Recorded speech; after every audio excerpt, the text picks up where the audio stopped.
How's it going, everyone? I'm Matthias Wallman, the host of the Gridiron Report on ICTV. To my right is Coach Dan Swanstrom. Coach, thank you for joining me. Yeah, glad to be here. So, a lot of times on the show, we talk about put yourself in the mindset of before the game. There's a lot of preparation, obviously, that goes into these games, and we don't get to see that all the time. So, we'll get to see that today. Just real quick, tell me how you look at this game film from the past week and kind of determine what your game plan is going to be. The process is the same each week as far as how many games we break down, how we put in the cut-ups, how the data is input by the offense, by the defense, by special teams. And then usually in a normal week, that process starts Sunday once we finish the game before, and then that carries into basically Monday night till the work gets done, until we feel like we have a plan to prepare our players for Tuesday. So everything's got to be done by Monday night. The game plan's got to be buttoned down to the best of our ability. And then starting Tuesday morning, we try to get that information to our players to hopefully they can understand the plan as well as we think we understand it, which is really important. That it's not what we know, it's what they know. So and this week a little shorter. We didn't know we weren't playing till noon on Monday, so we just late night Monday and try to get everything done and stayed on a normal schedule for our players, but a little more burden on our coaches for sure. So you mentioned the late start. Also, you haven't played Washington and Jefferson since 1994. Obviously, that's before you were Ithaca's head coach. They're going to be playing in the ECAC Asa S. Bushnell Bowl.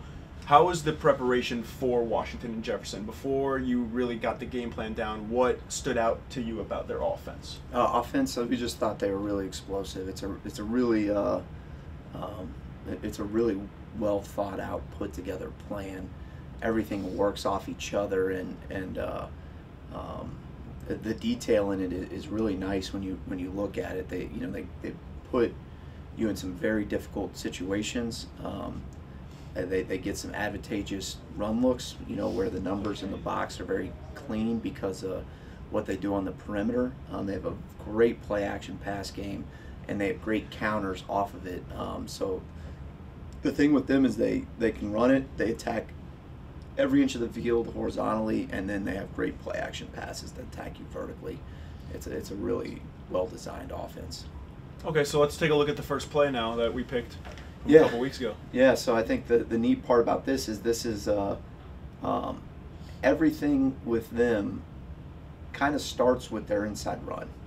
Okay, so they have multiple inside runs, and then off that inside run, if the quarterback has good looks, he's able to throw the ball in the perimeter with quick screens, with slant routes off his run action. So if he thinks he's got a favorable matchup on the perimeter, he'll fake his inside run, he'll throw slants and bubbles and verticals off of it if he gets favorable matchups. Then from there, they have play action passes. They run a little counter scheme play action here. And then what I'm going to show you is they have a lot of success off this very hard play action, off their counter action. And they throw these over routes all the time to number 10 and number 14 for big plays. Okay. And it's really hard to cover. So like I said, they've stretched you horizontally, they've attacked you in the run game, and they've attacked you in the play action game. And so here you can just see how well thought out their offense is, and the fact that not only are they faking a run play that they've run and had success with, they're running a counter play action where they've been throwing crossers to number 10 and 14 all game and been setting it up, and he sets it up and he throws it back to the tailback. So it's almost like there's like 4 counter moves within this one play call to set up this 18-yard gain. And it just shows you how nice his offensive system is put together, and how his players can execute it off of the heavy run action, heavy run fake. They've been running that crosser to 10. Look at the linebackers falling underneath it. They're ready for the crossers.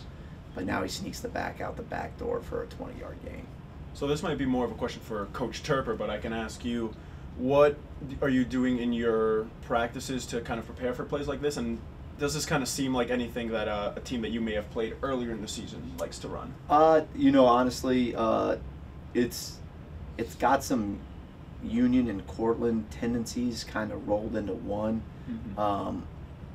How we prepare for it. You know, it's that goes into the details of the game plan and what we want to play coverage wise, and what we're going to play with our front and our linebackers, and there's a lot of moving parts to defend this. We have to be very sound. The players have to read their keys and be very disciplined in what they're seeing. Okay, so let's look at the first play then from Cortaca. Yeah, so this is, you know, a couple minutes left in the game. We have a 3rd and 6 here. It's a 6-point game, 26-20. And Cortland's been playing coverage, a lot of coverage, and in this game, and they continue to do it here. And this is, you know, this is a play that we hadn't shown this year. We ran it a couple years ago against Union for a big play to Vito, and you know, we had it in the game plan a couple weeks, and so we practiced it, and we knew with the attention that Will was going to get into the boundaries. You see, there's 3 players committed to Will into the boundary. That we knew it was going to leave a lot of space, you know, for Andrew to potentially make a play, because everyone's eyes and commitment to the boundary is to Will. So you can see the boundary safeties looking at Will, the overhang into the boundary, even though he's looking in the backfield, is still dropping underneath Will, and then you got a corner redirecting Will. So they got 3 players committed to Will here, and with that, if you're going to commit 3 players, there's only 8 other players to play defense, and the safety in the corner with the bunch set still have to cover the field, and look at all the space to the field that they have to be responsible for. So our hope was that boundary safety would just be tuned into Will, and with him being tuned into Will, that we could sneak Vito behind him. And as you can see, when you got a player like Will, you know, he's going to garner a lot of attention, as he should, being the fantastic player that he is and unbelievable in one-on-one matchups. We dressed it up a little bit, just made it a little fancier with a little fake reverse, but it's a really standard post play, you know, and it worked out well this time, and you know, Vito's able to get behind that safety, and Joe read it perfectly, so we're putting a high-low stretch on that boundary safety, and is able to throw it over the top, and Vito catches it and puts it in the end zone. You know, obviously, perfect throw and catch. I want to talk about your mindset for the play call, though, because we've spoken to Andrew and Joe, and they both said, you know, do we want to run this? And they both said, yeah, let's run this, let's win this game. At any point were you wrestling with either just trying to run it up the middle or try to maybe get it a little closer to the first down? Obviously, that is just the kill shot there if you convert. Yeah, I would say this. I think they're misremembering, because they didn't seem to have a ton of confidence when it was my thought to run this play. You know, I thought if the boundary safety didn't trigger on it, I thought we'd have a chance to throw it to Will for a first down here. As you see, we possibly could do that.